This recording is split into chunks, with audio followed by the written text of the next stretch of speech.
Yes, come on. Listen, we did it. We got a point at the Etihad. We got a point at the Etihad. Listen, considering everything that been going on, everything Chelsea had to be been going through within the space of a week, and then we had to play Man City the weekend, right? And we getting a draw at the Etihad. Let's be honest, it's pretty good. But the truth is this, let's not be carried away. There are still bigger problem at this club, right? Getting a draw today was not, it's not what we should be settling for. But for looking at what we've been going through, right? And everything that happened at the club, we take the draw, right? Again, like I've been saying before, Chelsea do not have a football problem in terms of playing football or the quality of team that we have, right? We do have quality, and we are capable of competing with Man City in terms of quality. So getting a draw at the Etihad, I'm not so surprised that we got a draw at the Etihad. But don't be carried away. Again, like I said, there's still bigger problem at this club, yeah, than whatever you think. So now the draw does not take the problem away, or the performance today, especially the second half performance, does not take the current problem away. But let's get into the game though. Listen, but before we do that, welcome to Famous Football, yeah? I'm your host, Ned. Let's talk football. Again, to those that are returning, right, watching again, I much appreciate it. I thank you very much. If you're new to this channel, listen, welcome to Famous Football, like I said. But please hit the like, hit the subscribe, and show this channel some love. Much appreciated. Thank you, ladies and gentlemen. Let's get into the game. We started this game, right? The lineup came up, and then I saw there's no Sanchez. I'm freaking out. Yeah, I'm already freaking out. No Sanchez, I'm already freaking out, right? Because let's be honest, Sanchez has been by far one of our best players if you put it down, right? So no Sanchez, I'm freaking out, right? And then I look, there's no Cucurella, right? We already know Cucurella was a dad. So, the freaked out just went to another level. There's no Casedo again. So it's like I'm freaking out. Yeah, that's where I'm at. Like it's not just I'm freaking out, but it's like freaking out. Yeah, because three of our best players or our starting players are not on the pitch.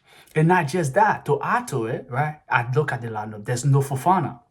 So now it's went from freaking out to now freaking out. Yeah, it was just too much for me. So the game, if you've been watching previous video, I told you going into this game, I have no flipping expectation for this game, right?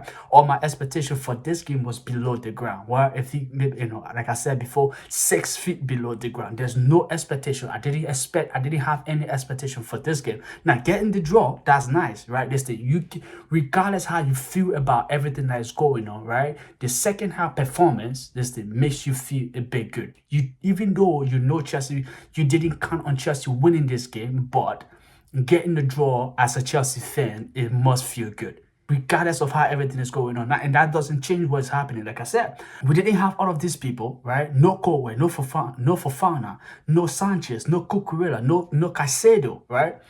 So we went into this game already shaky. And you look at City lineup, you saw Rodri's back. You were already afraid. And then there's Shirky, there's Foden that is in mad form, there's Haaland, right? That is having the season of his life. You look at their backline, it's pretty much what they've been going with since. So say it came out with that, possibly their strongest team, if you argue. Maybe some can make the case for Doku to be in that starting 11, right? But listen, and the first half, how the first half went, just show everything. But before we get into that, right? So in the backline, we have Jorgensen in goal. Like I said, also already worrying. And then we have Chalobah and Badi Deshi. So Chalobah, I'm okay. Badi Deshi, 50-50 about, right? And then Malo Gusto playing as a left back. Another problem, right? And then you look on the other side, there's Acheampong. I'm okay with Acheampong as right back, and he was doing okay. Now you could tell, his inexperience kind of showed a little bit in this game. But for the most part, Acheampong was doing good, right? Let's be honest. For the most part, he was doing good. And then you enter the midfield. Like I said, I wish. And Rich James, Enzo Fernandez, Cole Palmer in the 10. And then you look on the other side, there's Estevao. On the other side, there's Neto. And then up front, there's Pedro, right? Good, brilliant. In the first half, it's dead. There's nothing happening in that first half, right? If I look in that entire first half, there's only 2 players I can actually look at and go, okay, they were having a fairly decent game, somewhat of a decent game. That's Enzo Fernandez, right? Now, except with, Enzo Fernandez, you can mention a champion as well, right? And then Rich James. Like those people, I can look at them and go, okay, they're having a decent game, right? Because Rich James was getting caught multiple times in terms of being late to a challenge, and that's possibly because we were not compact in our pressing. And Man City crowded the entire midfield to begin with. Because if you look at the way Pep play, right, it's like 4 different attacking midfielders on the pitch. What are you gonna do about that? Because there's Bernardo Silva, there's Ryan Cherki, there's Phil Foden, and then there's Ranners, right? Those four people basically, right? All of them play in that attacking midfield position. Now, Ranners, you can argue, do play as an 8, right? But if you look at the lineup, because what happened is that Rodri was the only one sitting. So when City get the ball, they didn't really have a left winger. So oftentimes you see runners on that side as the left winger. And then you see the alternation between Phil Foden, Ryan Cherki, and Bernardo Silva. So anybody can go on that right-hand side. And any one of them can also play in the midfield as well. So the midfield itself was crowded, so we couldn't really do much. And when we gain possession of the ball, because City just, I don't know, crowd everywhere we are. So now we can't even screen couple passes together. So we look absolutely out of place, right? In the first half, absolutely out of place. João Pedro, we tried finding that long ball to João Pedro to kind of give her an outlet, right? It wasn't working.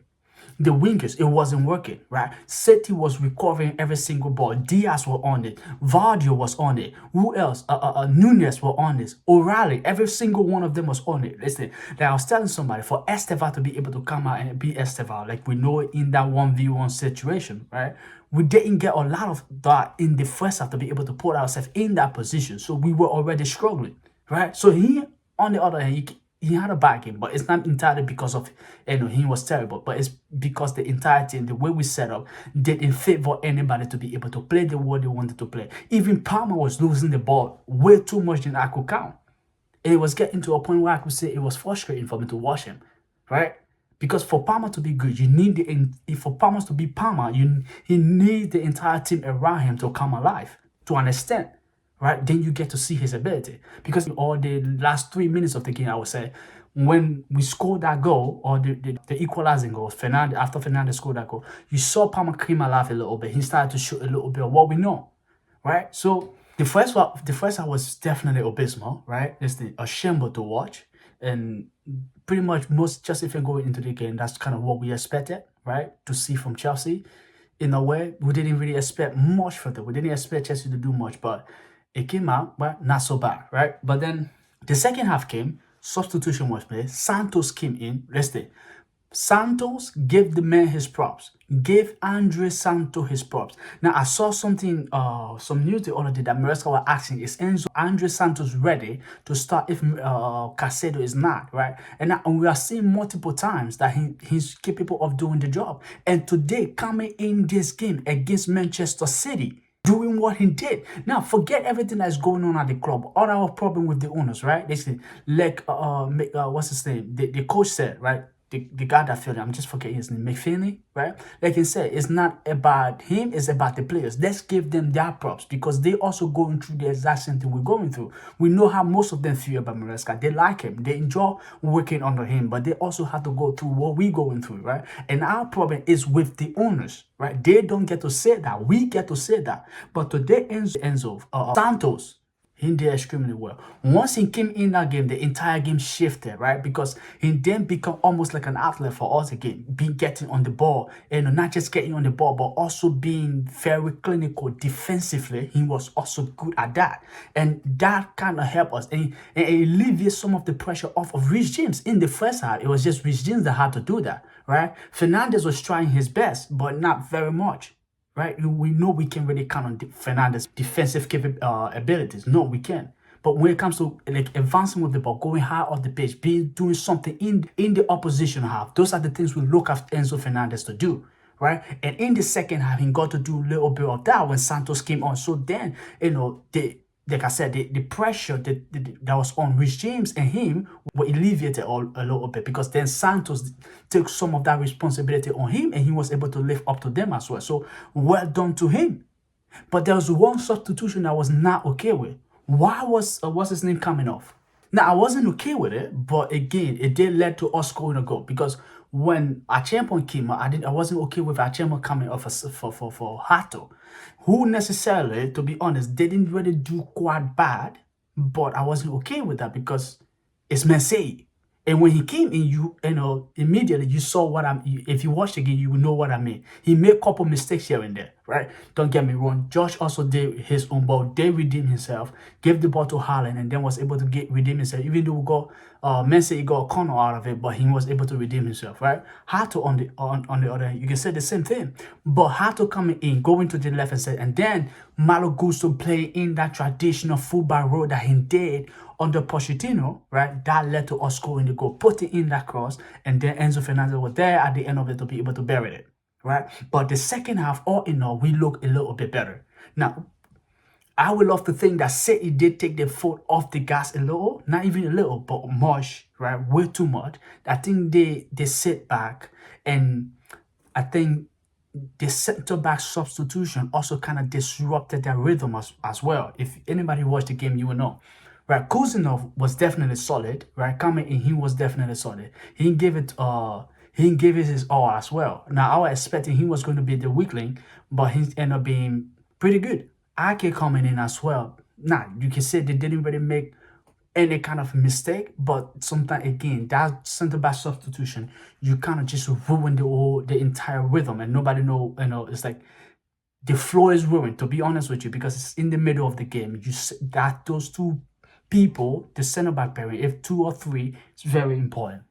But they got substituted. Chelsea gained control of the game, especially in the midfield. And then I was saying to my dad as well, I was like, to be able to dominate City and to be able to dominate City midfield, and the way City press, very compact. They're not very aggressive thing. They're not physical. They're not good in man-to-man type of pricing. So they do it everything together. So if you're going to dominate them in terms of being on the ball, you have to be as quick as possible in terms of your touches, right? And in the second half, we got to see that with Santos coming in, like I said, Santos, James, Fernandez getting on the ball there. And Neto is on the other side with the ball, or Malo Gusto is going on the other side with the ball, or Palmer is on the ball. We get to see that. And Delap today, yeah, we have to give him his props. Usually, I don't know what he'll be doing. But what we're expecting in the first half, right, from João Pedro, Delap came in and gave us that outlet today, right? He was on it. He was on it. He got a yellow card. Listen, at this point, we have to accept that every single game he's going to get a yellow card. Excuse me. He's going to get a yellow card every single game. He did. But in terms of him being on that pitch today, he was very crucial. He gave us an outlet. He was progressing with the ball. He was not just stagnant. He was moving right, left, right, and center. And Palmer was finding him as well whenever he moved, which was kind of good, right? So it's like a little bit, we got a little bit out of the second half, and I'm very glad, we did. But the truth is this: the problem at Chelsea Football Club, right, remains. It has nothing to do with the footballing ability of our players. We know time to time it's been there, right? We have quality in that squad. Esteva, Cole Palmer, right? Rich James, Casado, Enzo Fernandez. You name anybody in that squad. We should be able to match anything in terms of quality head to head, right? Because we also have world class. Before we used to say Cole Palmer is the only world class or Rich James is the only world class. But now we have at least 3 to 4, 5 different world class players on that team. Cucurella is one of them. Enzo Fernandez is one of them. Esteva is on that list as well, right? Rich James, Cole Palmer, right? Casado is on there. So now we do have proper players as well. Now, the only position you can say we don't necessarily have a world class in is possibly our center backs, right? Or in our attacking, right? If you look at Delap, he's not world class. João Pedro is not world class. Maybe Neto is not world class, right? So we need to kind of like the video I did for ChatGPT obviously say our weakest position or our weakest of the attack, the defense, and the midfield. The attack is the weakest of all of them. We are not converting more chances, right? We're creating a lot of chances. So kudos to the midfielders for that, but that we're not doing a lot of them. So they need to figure that out. Like I said, Liam Rosenell is in London. So there's again, Fabrizio reported, right, the deal is not final yet, but there are other reports that possibly tomorrow there could be the year we go, there could be, the deal done and all of that good stuff. But we will see what this one holds for us. But I keep saying, if this particular whatever doesn't change, this structure doesn't change, we're gonna keep facing this problem. But we drew today against Man City. Listen, I will take the draw, right? But the protest that is coming, don't stop this protest because of this draw, right? The owners need to fix whatever is going on, or otherwise, this problem gonna keep happening. This particular problem keep happening. Ladies and gentlemen, thank you very much. Much appreciated. Hit the like, hit the subscribe. Thank you. Appreciate the effort and appreciate you watching this video. Right? Love you guys. Thank you very much. See you in the next video. Cheers.